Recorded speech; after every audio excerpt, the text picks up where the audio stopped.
Alrighty, hey everybody out there. This is the premiere episode of Idaho EdTech. Welcome. Tonight we're talking digital citizenship. I am Sarah Windish. I am the music specialist and now tech coach at Ponderosa Elementary in Post Falls, Idaho. And here with me tonight are Simon Miller and Dan Kirkbride, and I'm going to let them introduce themselves. Go ahead, Dan. Okay. I'm Dan Kirkbride, and I'm the Instructional Technology Specialist in Coeur d'Alene School District up here in Coeur d'Alene, Idaho.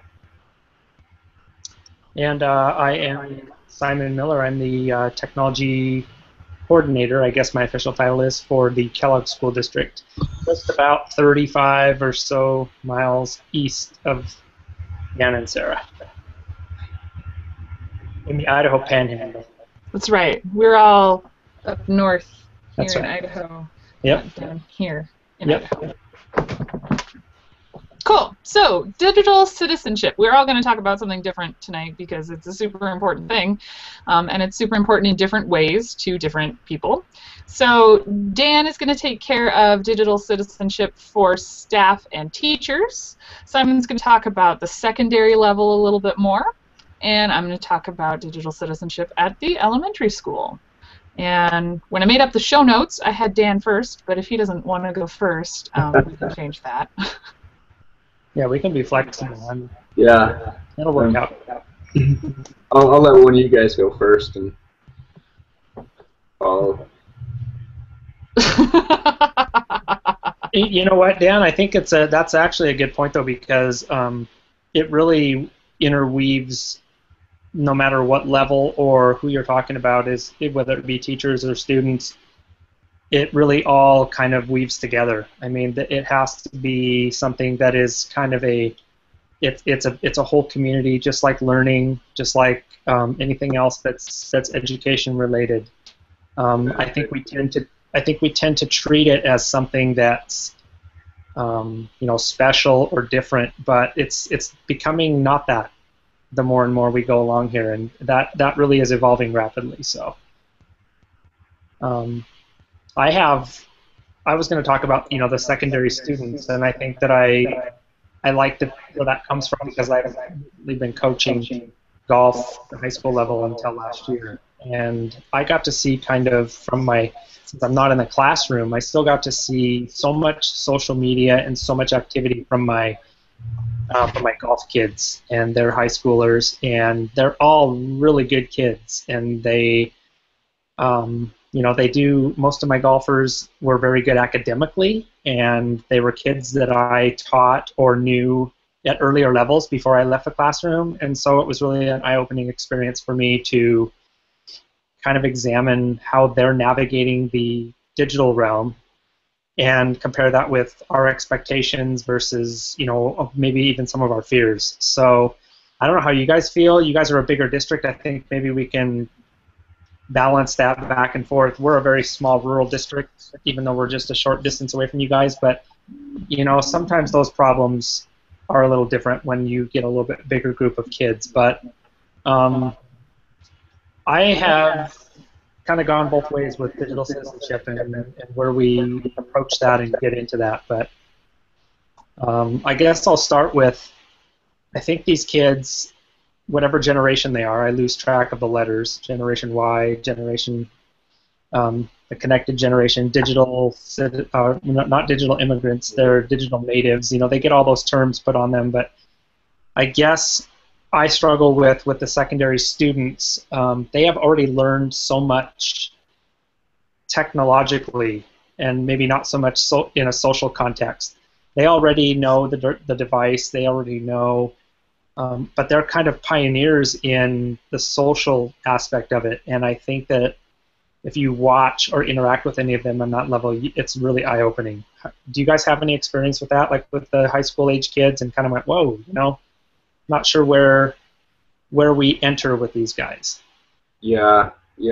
I know even from my experience being a high school teacher before, I experienced the same things where they knew how to use the devices, they knew how to navigate around them, but it was the social aspect and I even see that too with the staff. You know, being that I'm supposed to talk about staff. You know, they know how to use some of our systems, but it's you know, the social aspect of making sure that they use it for the purpose that it's supposed to be used for, and Yeah.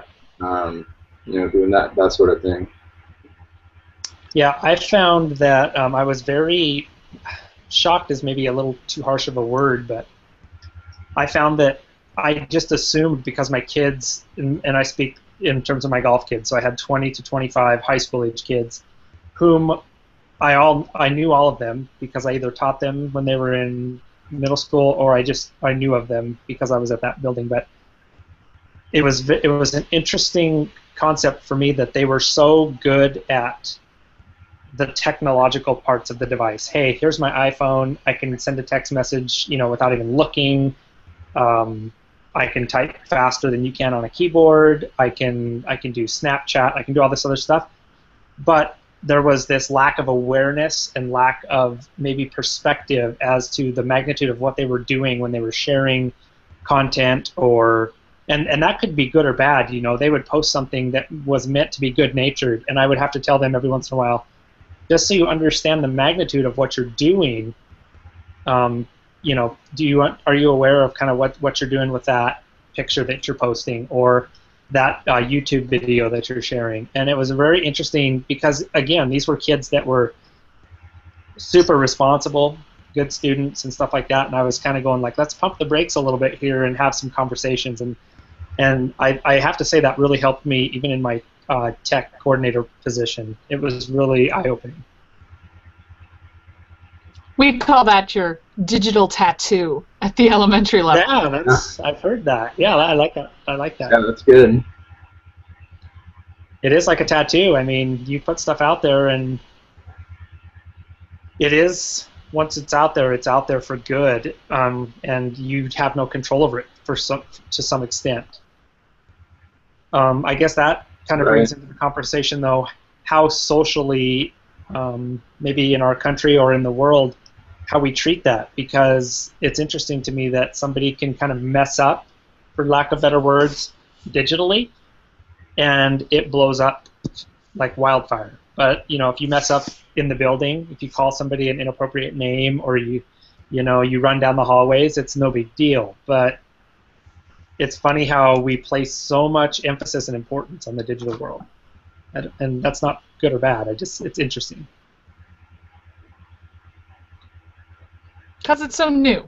I'm thinking it might be because it's so new. We've got those norms for, you know, oh, you call them that name, you know, you're running. Mm-hmm. Remember, we've got to have these norms, but it's this whole Brave New World thing, and whoa, we don't have such set norms yet. Mm-hmm. So working on those norms with teaching to the digital citizenship type standards, almost standards of conduct, not like, you know, right. Standards. Right, and I added here in my notes, so one of the things that I found particularly interesting is that I think that at the high school we immediately tried to say, okay, well, we've got all these kids and they all have devices and they're all socially active and they're creating on the fly this digital footprint or tattoo.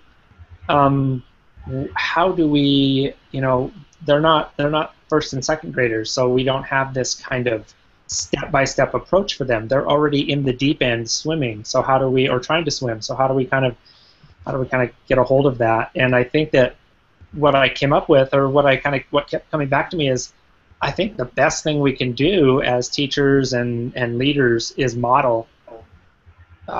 just model respectful digital behavior for them, so they don't see it as so taboo and so, you know, I can't mess up at all. I have to be perfect online, because we don't have to be perfect, and we can't be perfect. So I think it's such a strange paradigm to shift, though, because there's so many people. Oh, you know, I can't have a Twitter account, or my students can't follow me on Twitter. That's inappropriate. I mean, those are hard conversations to have, and I think we need to start having them. Yeah, I agree. And And looking at it from the staff side, you know, just even as a technology specialist for my district, I know, you know, what I do and what I model is going to, you know, just like a teacher in a classroom, it's going to go out to the staff in the district, and, you know, when I model it through my practice, then going out and you know, showing the teachers how to, you know, participate in that digital world makes a big difference, and showing them ways that they can do it and still feel safe as they're doing it, and feel comfortable, you know, having conversations with the staff about, you know, you were talking about Twitter accounts, and, you know, a lot of them have certain perceptions about what a Twitter account means, and, you know, showing them how to create that professional development community and, you know, connect with other educators and stuff through the social media is really powerful. And it's important, I think, like you're saying, I think it's also so important to get them past the intimidation point, because it just seems like so much of it is the fear of what could happen. And, you know, all they read about basically, you know, in the last 2 or 3 years, all our teachers are reading about are the inappropriate uses and how teachers either lost their jobs or I just think that those are the exception. I don't think those are the norm, and I think that we have to try to get them past the intimidated part. You know, have a healthy respect for how powerful digital media is, but don't be afraid of it, and don't be afraid to. I just think it's very underestimated how powerful positive use of digital tools can be, especially in social media. Just positive use and sharing good news and building others up, I just think we spend too much time fearing the negative, and we need to embrace the power of what we can do positively. +1. +1. You know what was kind of, I keep going back to my golf coaching days. It just was so cool. Like, and I thought some of the things they shared and some of my golfers, I was like, you guys are pretty cool. You know, I mean, you need a little bit of, you need some guideposts just so you kind of know what's acceptable and what isn't, because sometimes they would push that, but don't all teenagers kind of push limits to begin with? I mean, we get caught in this digital, oh, I can't believe this student did that, you know. They do things that we can't believe they do all the time. So why aren't we just treating that as another part of being a teenager, and kind of meeting them there, I guess, you know, for lack of better words. Right. Well, and I think too, like, you know, sort of dispelling the fear of, well, you know, we know they're going to mess up. They're teenagers. We know that's going to happen. It's, you know, when it gets to that point, it's a matter of what's our response. Yeah. You know, how do we make sure that we respond appropriately and caringly, but in a way that we're going to help them learn and teach them ways, you know, better ways to conduct themselves in the future. So Dan, doesn't that kind of, I'm going to steer this your direction a little bit. So as we do that, I guess I'm asking you in your position, how can we maybe equip teachers more effectively? Because I know I don't do a very good job. I mean, I have other things that I'm worried about. I'm trying to teach them different ways of going about doing things on their computer. And so how do we maybe get teachers to a point where we're not going to get them all, because there are going to be some that just aren't going to embrace this, but where do we get those teachers to a point where you and I, and then and Sarah too, and other tech leaders, we can trust them that they, you know, we don't need commonsensemedia.org Unit 1 to make sure it's taught in 9th grade. You know, that's not a bad thing in itself. But how do we get those teachers to the point where we're comfortable with our teachers having some liberties, just like with their content area, to give our students that good foundation? What are some strategies, or what are some ideas you have that are ways that we can get to that point? Well, I know that what we've started, at least in the Coeur d'Alene district, we've developed, I guess it'd be a course or a series of just, you know, the content, building their knowledge So I think it goes back to, do they have the content knowledge? Do they have the security of knowing what it is that they need to, what the topics are that they need to be addressing with their students? Right. We Right. can give them some of those and help them understand, where the topics are rooted in, and the best way to deal with it, and to open that conversation and be comfortable with the background of having that content knowledge. Mm-hmm. I think that's going to be a good first step. And I know we've developed a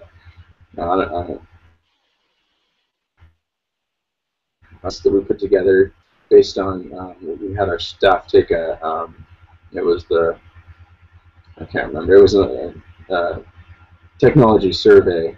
Right. And it isolated a bunch of different topics about digital citizenship that we were lacking in, and so we took some of that and took some of the, I guess, hot topics as well, and kind of combined all that to just put together some materials and information, and in a way that it was easily digestible and Right. quickly digestible, and I mean, we've made it a mandate that all of our staff have to go through these materials by January. Mm-hmm. And then we're going to turn around and then we're going to start saying, okay, now that we've got this content, now we're going to start developing some, content that we're going to take back to our classroom, some lessons that we can embed within our curriculum, and make part of our, everyday instruction. See, I like that because I think that you can kind of parallel digital citizenship with, oh boy, I'm going to date myself, but a few, quote-unquote, years back, there was a state mandate for 8th grade technology standards. You're probably familiar with those, you guys, just because it was this whole thing hanging over our heads for a while.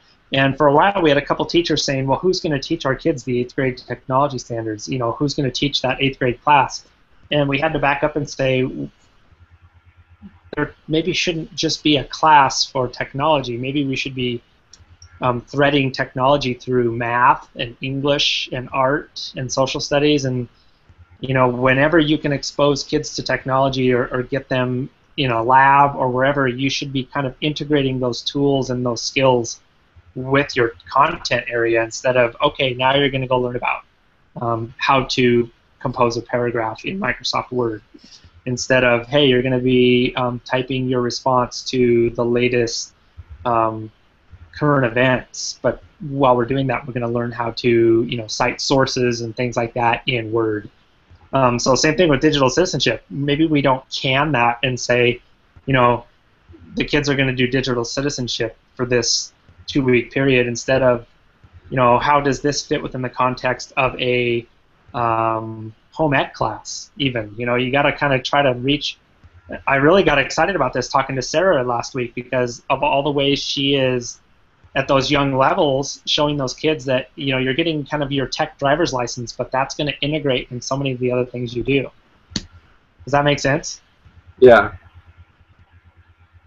Yeah, my kids are actually literally getting a digital driver's license. So Right.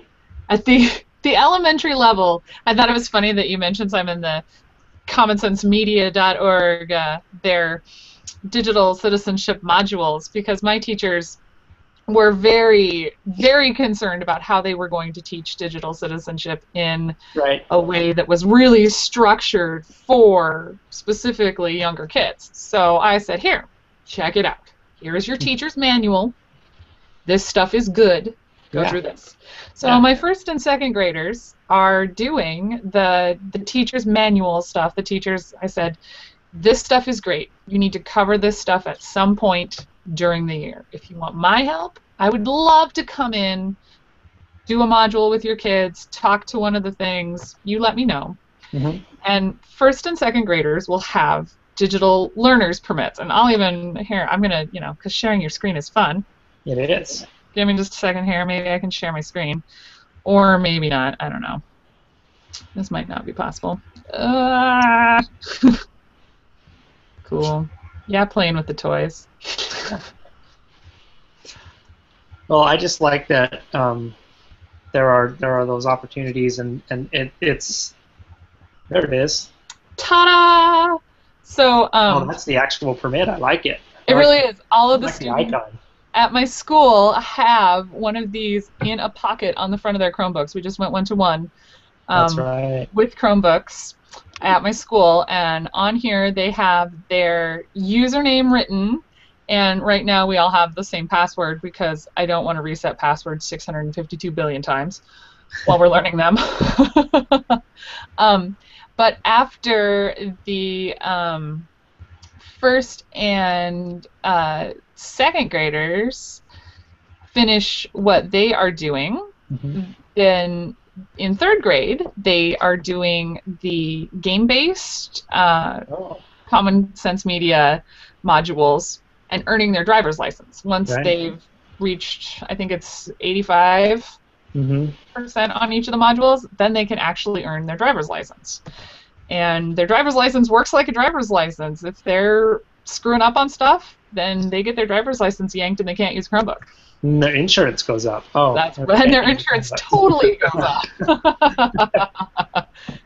Meanest teacher ever. That's a great parallel, though. You know, if I speed to work tomorrow and I get pulled over, it's not the end of the world. I mean, I have a lesson to learn, and I should maybe not speed anymore, and I'm probably not going to because I got a ticket. But you know, in the digital world, if I speed in the digital world, I could lose my computer privileges for the whole year, and then I think we really need to draw to those analog examples like you are right there with that learner's permit and the driver's license. I think that's, and gamifying, those are all great concepts. That's why you got me so fired up last week. I've never seen kids so careful either, for real. Yeah. They are like hugging those things, and the teachers like, you're not carrying that right. Are you kidding? You only have one hand on that. Like, it's... I've had that happen too. I walked through the high school the other day and I had my Chromebook open because I was trying to look at hotspots for where the Wi-Fi was reaching and whatnot. About 3 or 4 kids looked at me kind of like, you need to have 2 hands on that, and the hinges need to be up, and you need to have, it needs to be closed. I was like, oh wow, yeah, I'm not modeling very well right now. Yeah, I was in an elementary classroom the other day, and it's the same thing. I had my Chromebook. I was trying to reset passwords over here, and I had something up on the screen, and I'm like holding it up with one hand, and I had just gotten done telling the kids, you got to carry it with 2 hands, and they're looking at me like, dude, what do you... Yeah, what's up with this? Yeah. I'm not going to lie to the norm that I taught to at my school to carry the Chromebooks is exactly how students to carry my guitars in my classroom. I've never had kids be so careful with my guitars either. It's wonderful. There are no collisions. We're not dropping them. Yep. Well, and I think that speaks to even the bigger idea of digital citizenship is, like we talked earlier about the fear and everything, but, a lot of times when you get those devices in your classroom, there's a fear that something's going to happen, or even, the guitars, it's, you've got expensive equipment that you want these students to be using, and when you set those clear expectations, they'll rise to it. And I think the same with digital citizenship. You set those expectations, and it's gonna carry. Dan, I think you make a great point. I think a lot of times we set expectations in our own frame of reference for us, and I think we underestimate kids. I mean, they're pretty awesome, and they will rise to they'll rise and overcome and surpass what we want them to do. And I think a lot of times we get stuck in our paradigm of, we get pretty static as adults, and we get pretty linear, and I think that we underestimate that kids will take things and really own them and take it and personalize and do their own. But if we set them the right way and give them good examples, they don't let us down. I mean, for the most part, they do really awesome stuff. Kids are rad. I just thought of maybe another show possibility, even though we do have one viewer who asked a question. He may be married to one of the current hosts. But Oh, before did we Jim get to Tully that, ask a question? he did. But before we get to that question, I think maybe one thing we need to add to our notes to do later is we haven't even addressed things like Creative Commons and plagiarizing and things like that. You know, we're talking about behaviors and consequences and tattoos. We haven't even talked about, you know, academically how to respect people's creations and rights and copyright and things like that. At the elementary level, I have told kids about having your work copied. I mean, because that's really it. If you do an amazing assignment and your next door neighbor does the exact same thing as you and turns it in and it's exactly the same and didn't do any work, you feel awful. Yeah. It's terrible. And they really understand that personal, emotional connection to it. And I mean, I can make it personal too because I've had some of my own stuff stolen and somebody else said that it was their stuff. Yeah. And, you know, as someone who likes to do design, like that cool little logo right there. Sorry. Oh, that logo that I'm using, I need to give it attribution to the creator, I guess. I guess you do. Creative Commons. No, it's cool. Whatever. I will do that. And you do have a talent, by the way. But it stinks, and kids really understand when you say it didn't feel good, and somebody else made that. So our question from this is the question from Jim Windish, one of our viewers and one of our unseen co-hosts. He says, since that digital tattoo is, how do we help our young students? And I think you kind of already did a little bit of that, but some kids have smartphones by third grade. And I have little ones right now, and none of them have smartphones, but I know some do. So how are we dealing with that? And I know some people have, you know, I saw 2 5th graders have Instagram accounts and were just posting away the other day in my feed because people that I follow were liking their things, and I was like, those kids are only like 5th graders. How are?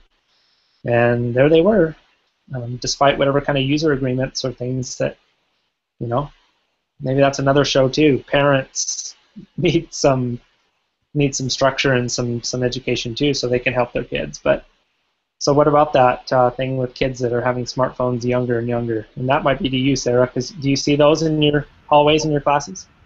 Constantly, like this afternoon when some girl came up to me and was showing me what she'd posted on Instagram, and she's like 8.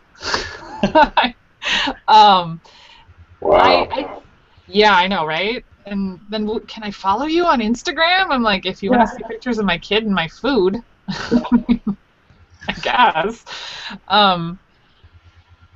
You know, I think that we can.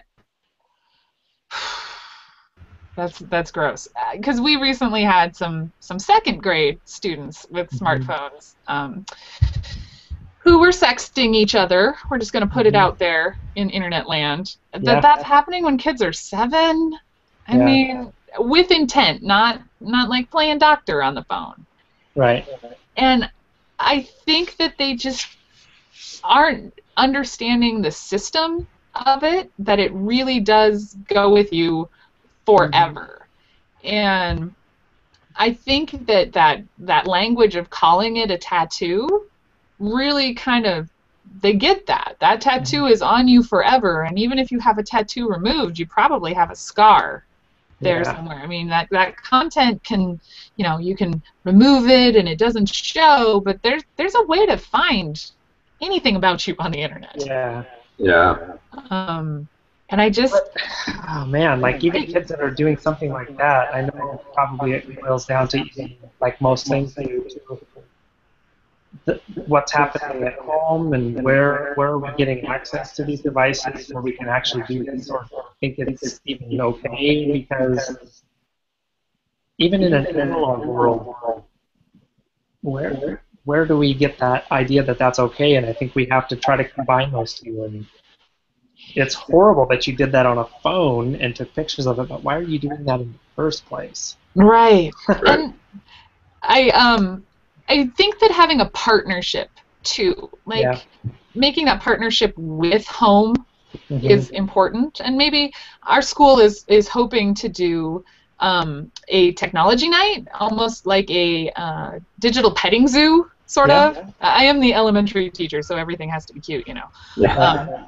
But the digital petting zoo, and having parents come in and having students show them, you know, how the Chromebooks work and what are some cool things that we do with iPads in our school. And I think that maybe having parents come in and see what we're doing with them in an academic setting might encourage them to think a little bit harder about what they're doing with them at home and what their kids have access to when it's just, I have to go to the doctor. Just, you have to be quiet. Here's my phone. Yeah. You know, type of thing. Right. Oh, and I think so much that, see, we're already, my first reaction is to just be like, oh, how could a student have a phone that young and do something like that? But at the same time, it's like, it's almost a good thing that something like that happened, to where somebody could intervene. I mean, it's a chance to be that in place of the parent, or even better, communicate and help those parents. I mean, I'm tech savvy, at least I try to be, and it's intimidating and scary for me.